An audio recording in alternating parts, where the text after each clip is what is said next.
नाहित काबिल इज़्ज़त काबिल एहतराम हमारे पार्टी के सीनियर लीडर गुलाबगढ़ की शान सरदार प्रदीप सिंह साहब, मेरे साथ आए हुए मेरे मंडल के मंडल प्रधान। हमारी पार्टी में मंडल प्रधान की बड़ी अहमियत होती है।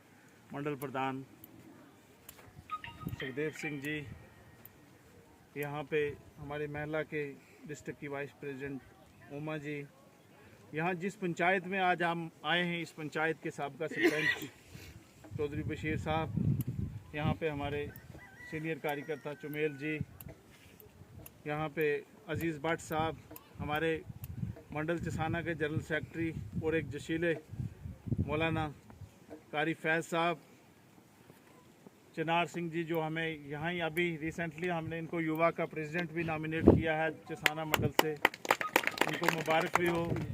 चिनार सिंह जी, चुमेल सिंह जी हैं हमारे यहाँ के बड़े तेज़ तरार लीडर, सोफ़ी नज़ीर साहब हैं हमारे माइनॉरिटी के प्रेसिडेंट, यहाँ पे जितने बाकी आए हुए यहाँ नंबरदार साहब हैं, यहाँ जितने भी उलमा हजरात हैं, मैं सबका आज दिल की अमीर गहराइयों से यहाँ वेलकम करता हूँ, खुशामदीद करता हूँ।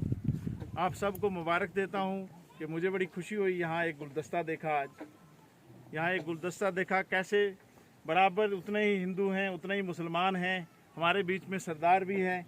और मैं आप सबको मुबारक देता हूँ कि जो हमारा नारा है वो आप सोच वालों ने आज हकीकत किया है। हिंदू मुसलमान आज ये एक जो गुलदस्ता है, आपको सबसे पहले मेरी तरफ से आप सबको बहुत बहुत मुबारक हो कि आपने ये गुलदस्ता ऐसे ही सजाए रखना है। आज हम हमारी बड़ी बहन उमा जी के कहने से, इनके हुक्म से हम यहाँ पे सारे आए। इन्होंने कहा कि आज हमने वहाँ एक छोटा सा प्रोग्राम रखा है, मैं इनको मुबारक देता हूँ। छोटा नहीं, ये एक बड़ा अच्छा प्रोग्राम, ऐसे दूर दराज फार फ्लंग एरिया में इतना बड़ा प्रोग्राम करना ये एक बड़ी बात होती है। फिर ऊपर से रमज़ान का महीना भी था। मैंने मैडम जी को कहा, मैडम जी अगर रोज़े में कहाँ जाना, तो कहने लगे कोई बात नहीं, रोज़ा भी चलेगा, प्रोग्राम भी करना हमने, तो हम इनका कहना मोड़ नहीं सकते हैं। इसलिए मैं यहाँ आया, यहाँ आप लोगों के साथ बैठने का मौका मिला। मैं अपनी आप को बड़ा खुशकिस्मत समझता हूँ। मैं एक छोटा सा पार्टी का कार्यकर्ता हूँ, आपके आज सामने हूँ। पार्टी ने मुझे अभी ही पिछले महीने फरवरी में इन सब की मेहनत की वजह से, इनकी रिकमेंडेशन की वजह से मुझे यहाँ पे पार्टी ने एडमिनिस्ट्रेटर काफ रियासी का एडमिनिस्ट्रेटर बनाया है।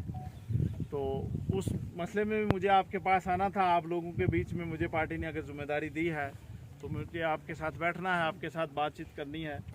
यहाँ पे चुमेल साहब हुए या हमारे कारी साहब हुए या अजीज़ साहब, इन्होंने हमारे लिए तो मुझे लगता है कोई बात छोड़ी नहीं है पीछे कि हम किस पे बात करें। मैं पहले सोच रहा था कि हमारे लिए कोई टॉपिक ही नहीं छोड़ा इन्होंने, चाहे वो पोटो कानून का हो, शेर कश्मीर का पोटो कानून हो, चाहे वो PSA हो, चाहे वो दूसरी कोई डेवलपमेंट की चीज़ हो, वो सब इन्होंने पिछली 70 साल की यहाँ बता दी है। बहरहाल आज हम आपको कुछ देने नहीं आए हैं, बट आपके सामने आज आए हैं। आप सब जानते हैं बाखूबी कि यहाँ हिंदुस्तान में इस वक्त पार्लियामेंट का इलेक्शन चल रहा है, और उसी सिलसिले में हमारे यहाँ जम्मू कश्मीर में भी पार्लियामेंट का है। हमारी ये जो जम्मू रियासी एक पार्लियामेंट्री सीट है, यहाँ से हमारे honourable member parliament Shri Jugal Kishore Sharma ji election लड़ रहे हैं। उस सिलसिले में हम सब आपके पास आए, आपके साथ बातचीत की।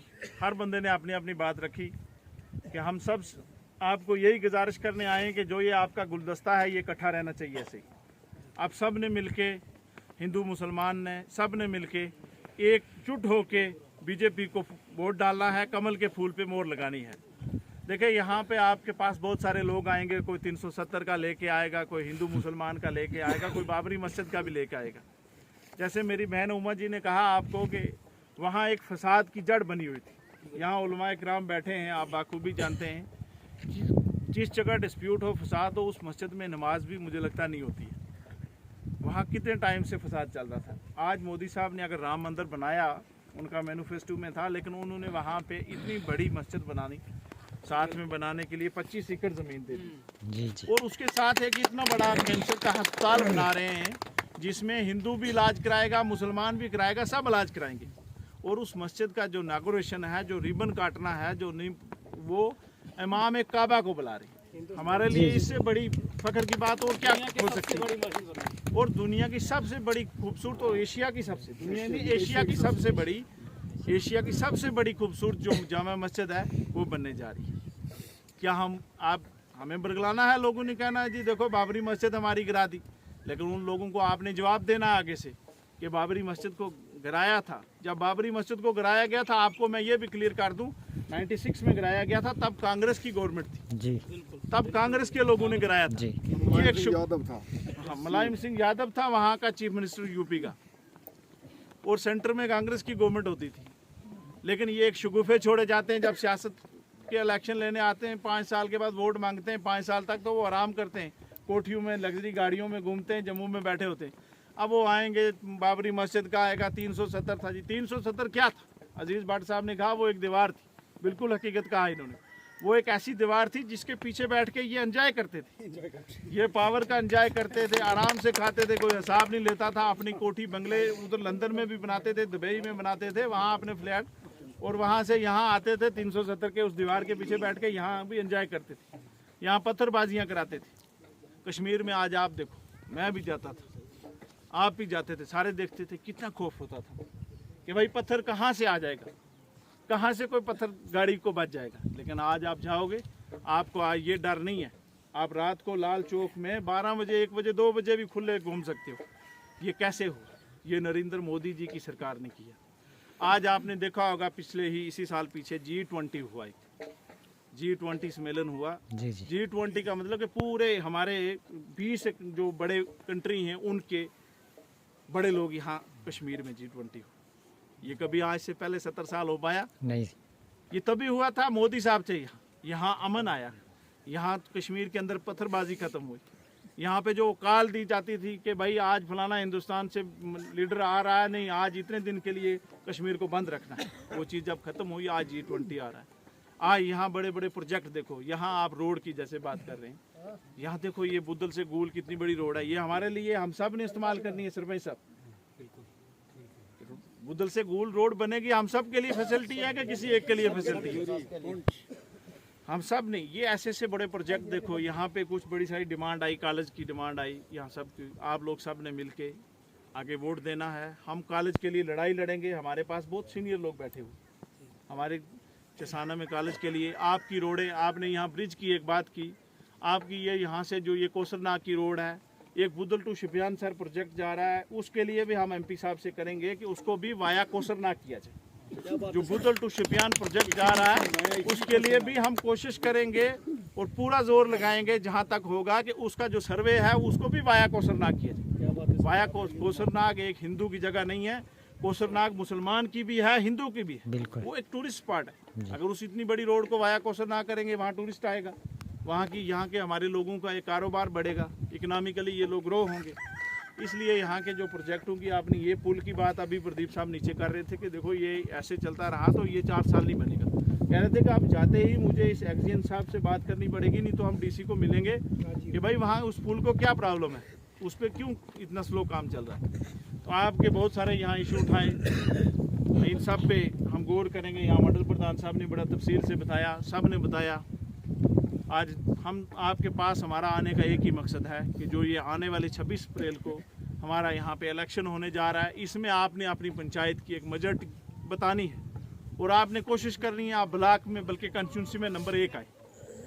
और फिर उसके बाद आप दावे से, गले से पकड़ के किसी लीडर को भी पकड़ सकते हो कि भाई हमारा वहाँ का डाटा देखो, हमारे पोलिंग स्टेशन का डाटा देखो, हमने आपको एक साइड वोट दिए है। अगर मेरे भाई 4 BDP को दे देंगे, 4 कांग्रेस को दे देंगे, 4 मेरा वो एक खान साहब है दरमाड़ी से, वो आएगा बोलेगा हूँ भी थारो, तब भी मेरा हम एक ही थारी डोगियां में मक वै कणक वै के वै गपशप लावा, वो बड़ी सोहनी डोगियां थारी 4 उसना दे छुड़िया। फिर गल नहीं बन लगी, फिर ना या कोसरनाग की रोड बन लगी, ना ही कॉलेज बन लगो चसाना, ना ये थारा पुल बन लगा। इससे मेरी थारा का यह गुजारिश है, गोजरी सारा ही समझे ना, इससे मेरी यही रिक्वेस्ट है, थारा का यह अर्ज है कि तमने एक साइड डेवलपमेंट ना वोट देना, अपनी तरक्की ना वोट देना, किसी ने वोट नहीं देना। अगर आज तू 70 साल हम देता रहे हमने के लियो, लेकिन हमने आज देखना है कि आनली नस्ल वास्ते हमने वोट देना।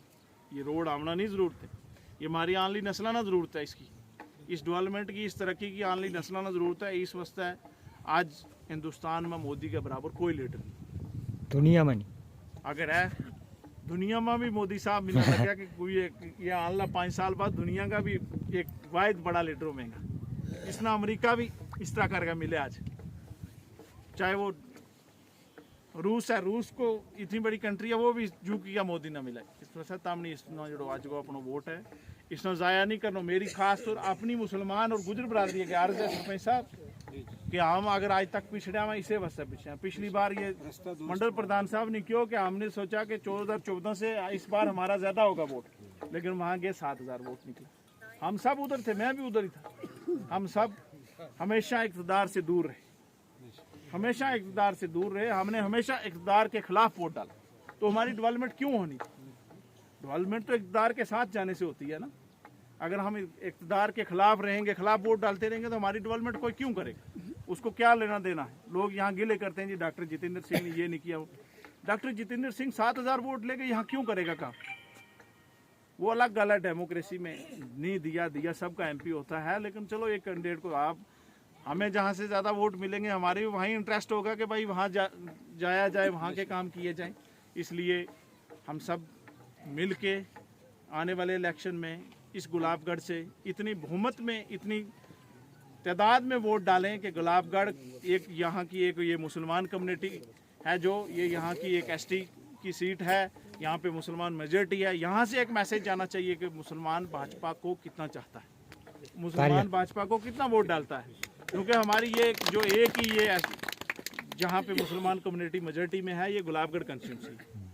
इसलिए मेरी आप सबसे गुजारिश है कि आप अपना बढ़ चढ़ के वोट डालें। और 26 तारीख को आप जो कार्यकर्ता लोग हैं सुबह जल्दी निकलें, पोलिंग स्टेशन पे जल्दी जाएं। हमारा अगर ज़्यादा वोट परसेंटेज बढ़ने के चांस है वो ये हैं कि आपने अपने बुज़ुर्गों को, अपने लोगों को आपने गाइड करना है कि आप लोग सुबह ही, ताकि 7 बजे पोलिंग स्टेशन की लाइन में खड़े हो, तभी जाके हमारे वोट पड़ सकते हैं।